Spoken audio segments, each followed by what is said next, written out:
नमस्कार, स्वागत है आपका जेजेबी न्यूज में। मैं चंदूषण विश्वकर्मा। आइए नजर डालते हैं आज की खबरों पर।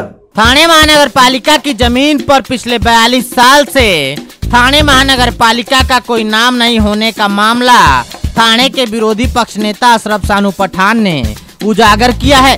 हालांकि यह जमीन एक स्कूल का था, लेकिन अब इस प्लॉट को एक निजी ट्रस्ट को सौंपने की बात कही जा रही है। थाने के विरोधी पक्ष नेता अशरफ सानू पठान ने यह मांग की है कि थाने महानगर पालिका का करोड़ों रुपए का यह जमीन 15,000 वर्ग मीटर जमीन पर कब्जा कर धर्मवीर आनंद दिघे के नाम से एक स्कूल या कॉलेज बनाना चाहिए, ताकि आम नागरिकों को इसका फायदा मिल सके। 15,000 स्क्वायर मीटर लैंड है ये, जिसकी कीमत कई 100 करोड़ है। तो थाने महानगर पालिका जब अपना दावा करती है और हमारा ताबा है, तो फिर थाने महानगर पालिका सक्षम है। इधर एक स्कूल और एक कॉलेज बनना चाहिए, तो उन्होंने क्यों नहीं बनाने की कोशिश की गई? और इतने साल से वो सो रही थी कि अपने नाम पे ट्रांसफर क्यों नहीं किया? एक और फिर घाई घाई में जब हमारे नाम पे 7/12 नहीं है, तो फिर किसी ट्रस्ट को क्यों दिया गया? क्या उसे फायदा पहुंचाया जा रहा है? और नहीं तो फिर इधर महापालिका का एक बड़ा सा, खुद महापालिका बना के एक बड़ा सा स्कूल कॉलेज कर सकती थी।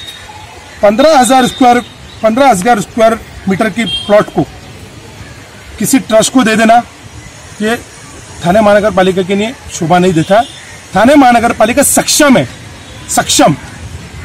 मेरी ऐसी मांगनी है कि जिसकी लिटिगेशन है, चाहे जो लिटिगेशन किया है कि हमारी प्रॉपर्टी है थाने महानगर पालिका के खिलाफ, महापालिका उसके खिलाफ कोर्ट में तो जाए, नहीं तो महापालिका बात करे। और ये प्रपोजल ऐसा सुना मैंने कि उन्होंने प्रपोजल किया कि हम एक स्कूल बना के देंगे, तो महापालिका या तो कोर्ट से जीते, या तो महापालिका इस जगह को लिटिगेशन को निपटार करके एक स्कूल और एक कॉलेज बनाए, जिसका नाम धर्मवीर आनंद दिघे साहब के नाम पे होना चाहिए। ना ही इसको ट्रस्ट को किसको दिया जाए। महापालिका सक्षम है। दोनों में से सच कौन बोल रहा है, इसका पुरावा एक तरफ हमारे गठ नेता ने कहा कि मेरा इस पर विरोध था। मेरा जिस ट्रस्ट को महापालिका दे रही थी आनंद फानंद में 2017 में, तो मेरा उस पर विरोध था। तो फिर प्रश्न ये उठता है कि 2017 में ठहराव किसने पास किया, इसका भी खुलासा होना चाहिए। और एक्चुअली ये जगह पे होना क्या चाहिए, ये सभी चीजों का खुलासा बहुत जल्द आने वाले वक्त में मैं करूंगा।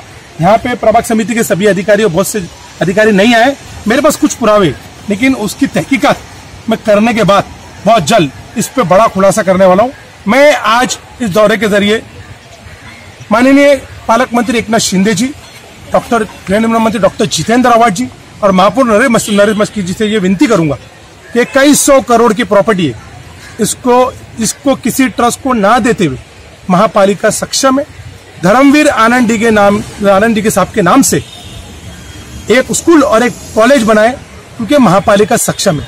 ऐसे ही हम लोग कई मालमत्ता कई ट्रस्टों को दे दिया, जिसके थानेकर को कोई फायदा नहीं। ज्ञात हो कि 18 अगस्त को हुए महासभा की एक बैठक में थाने महानगर पालिका द्वारा स्कूल नंबर 7 के खाली प्लॉट को लेकर करीब 4 घंटे तक चर्चा हुई, जिसमें भाजपा नगर सेवक मिलिंद पाटंकर और नगर सेवक नारायण पवार ने आरोप लगाया है कि उन्होंने 2017 में थाने महानगर पालिका की महासभा की बैठक में एक प्रस्ताव पारित करके एक निजी ट्रस्ट को यह संपत्ति देने का फैसला किया है। बावजूद इसके कि उतलसर में स्कूल के भूखंड पर थाने मनपा का नाम नहीं है। इस पर महापौर नरेश मस्के और समूह के नेता नजीब मुल्ला ने पलटवार किया कि पाटनकर और पवार पिछले ट्रस्ट 7/12 को जिसके नाम पर है उसे देने की कोशिश कर रहे थे। इस मामले की असलियत जानने के लिए विरोधी पक्ष नेता अशरफ सानू पठान अचानक मौके पर पहुंचकर इस जमीन का निरीक्षण किए। 2 नगर सेवक पाटंकर जी और नारायण पवार जी बोल रहे कि आप लोग जिसको ठहराव किए, जिस ट्रस्ट को नाम पे 2017 में ठहराव किए, और ठहराव नंबर है 1208, उस ठहराव में जिसको ट्रस्ट को दिए है महापालिका ने, वो आप लोग उस ट्रस्ट को फायदा पहुंचाने के नहीं दिए।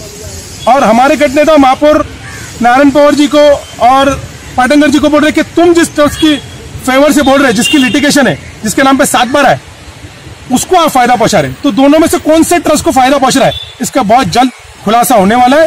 और मैंने माननीय महापौर साहब से विनती है मेरी कि इस पूरी जगह को अपने ताबे में लेके थाने करके युवाओं के लिए आने वाले वक्त में एक बेहतरीन कॉलेज और एक स्कूल बनाया जाए जिसका डीके साहब के नाम पे होना चाहिए। ये इतनी बड़ी जगह, करोड़ों की, कई सौ करोड़ की प्रॉपर्टी, ऐसा जाया ना जाए।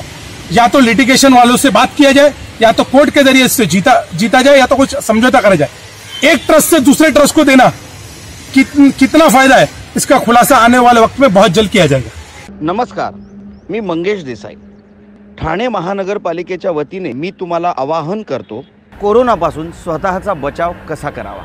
कोरोना बाधित देशामधून, क्षेत्रामधून आलेल्या प्रवाशांना किंवा कोरोना बाधित रुग्णांच्या संपर्कात आलेल्या व्यक्तीस हा आजार होण्याचा संभव आहे।